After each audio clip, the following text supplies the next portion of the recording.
Everyone in this room knows how to create. You're not a manager of your life, you're a creator of your life, or you wouldn't be in this room.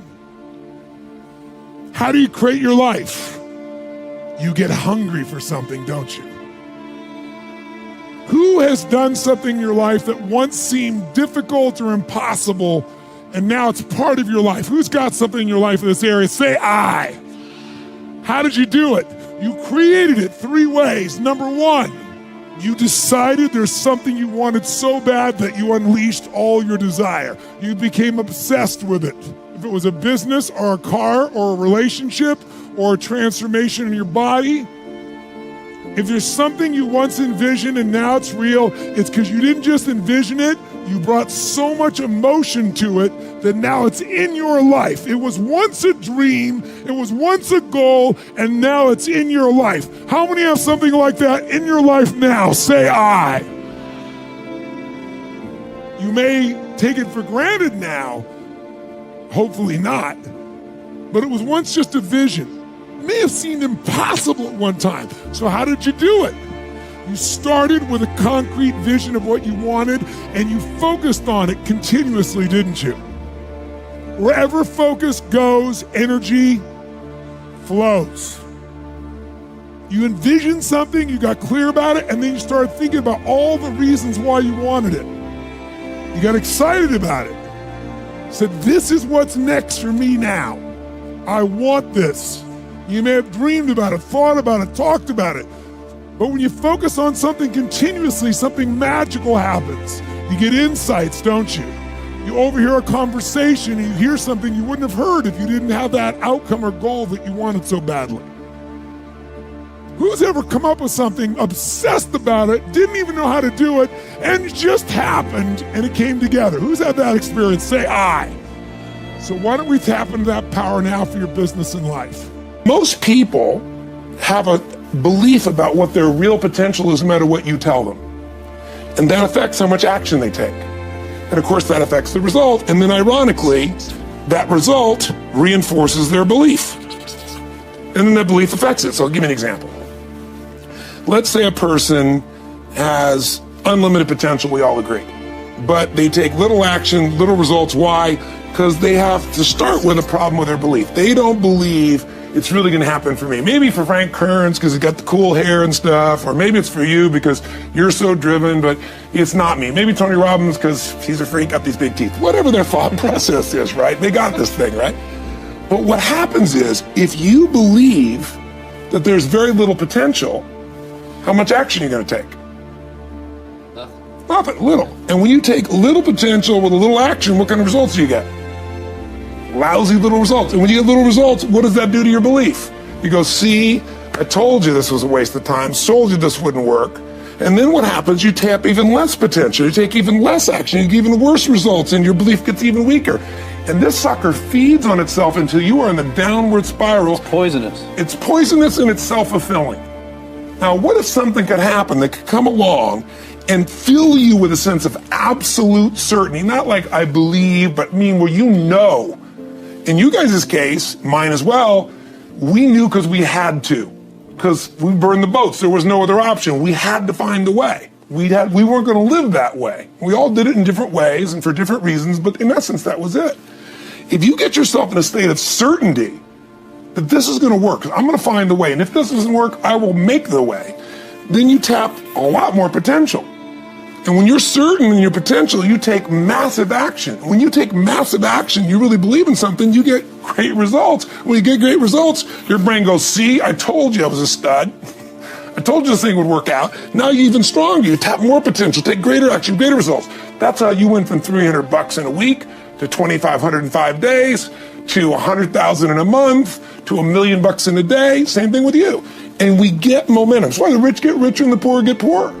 Now, some people go out and they go, well, I'm going to take a bunch of action, all right? I'm going to open this product, I'm going to try it. And they'll say to you, I even did it.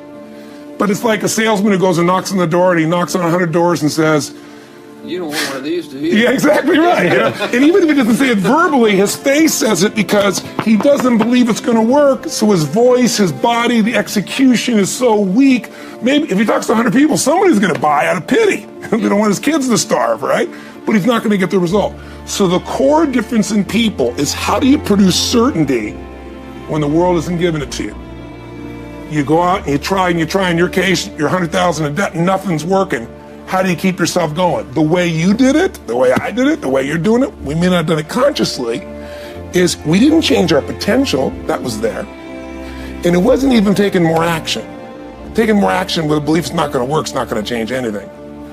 We got results in our head that made us feel certain as if it had already happened. When you're working on changing your life, changing some bad habit, getting out of addictive situations or relationships, or working to build a dream or making a difference in our society, or learning something that's very challenging, here's what I realize, ladies and gentlemen, and develop a great deal of respect for. It's hard. Easy is not an option. It's hard living. Life is hard.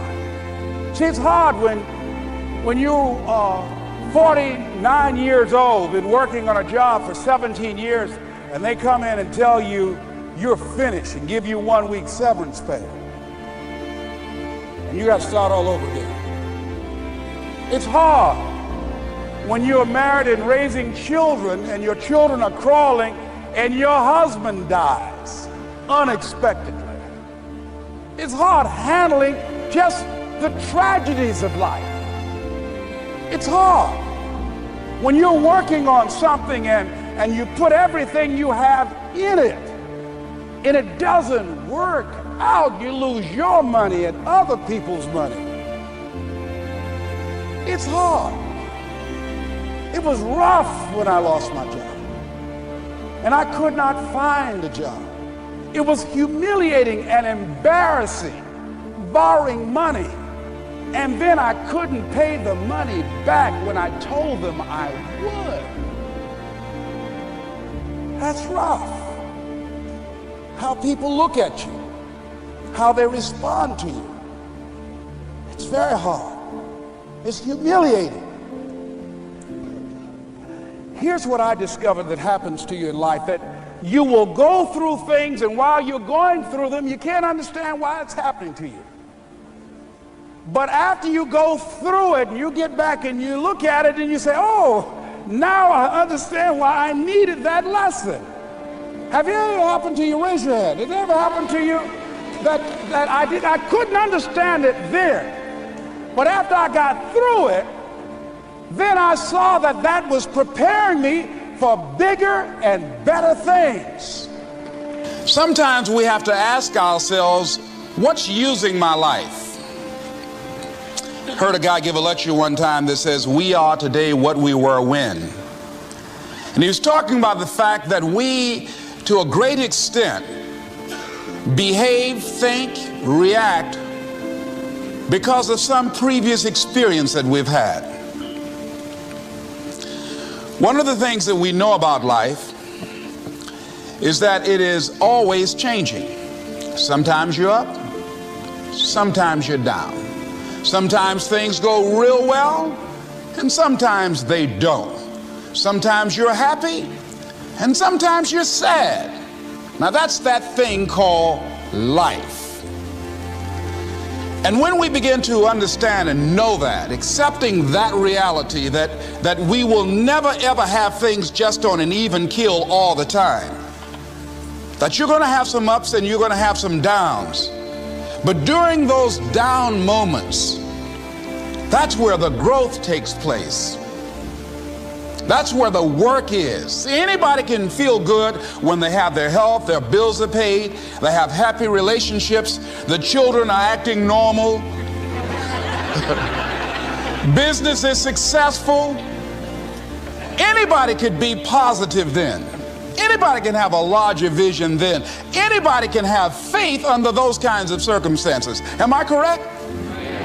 See, but the real challenge of growth, mentally, emotionally, and spiritually, comes when you get knocked down. Somebody said that adversity introduces a man to himself or a woman. How you handle it That's where the growth takes place.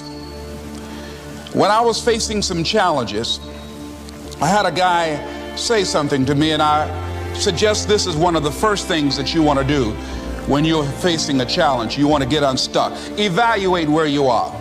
Look at it. Assess yourself. Assess yourself and assess the situation. What brought you there? What role did you play? Earl Nightingale had a saying I like. He said, all of us are self-made, but only the successful will admit it. Now let me give you the miracle piece of this formula. If you're ready, say I'm ready. Here it is. Number 3 is activity. We're affected by what we do. Now we've gotten to the formula of how to turn ideas into reality, how to turn imagination into substance. It's called number 3, activity. So add these notes to it now. Activity is the work. Activity is the labor.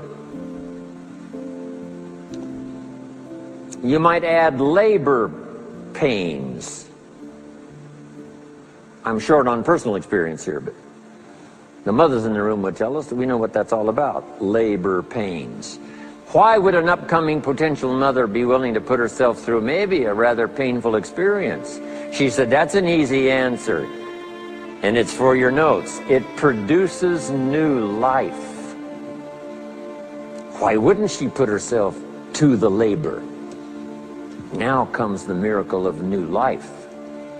And whether it's new career life, or new business life, or new friendship life, or new married life, or new life of any kind, it has to come from the work. It comes from the labor. In fact, labor was so important. Here was the original formula for labor. If you have forgotten it, remind yourself. For your notes, 6 days of labor and what? 1 day of rest. Now it's important not to get those numbers mixed up. Why is that? Here's why. Why not 5-2? I don't know, maybe 5 and 2 would be okay. If God would have thought of 5 and 2, he might have made it 5 and 2. Right? You can't think of everything when you're putting one of these together. But maybe one of the reasons for 6-1, jot this down now. If you rest too long, the weeds take the garden. Not to think so is naive. As soon as you've planted, the busy bugs and the noxious weeds are out to take it. So you can't linger too long in the rest mode. You've got to go back to work. 6 days of work, then rest and spirituality and friendship and change of pace. And then go back over the last 6 days. What did I do? What did I miss? Who did I miss? What happened? So that I can invest those corrections in the next 6 days of higher productivity. Have you got that now?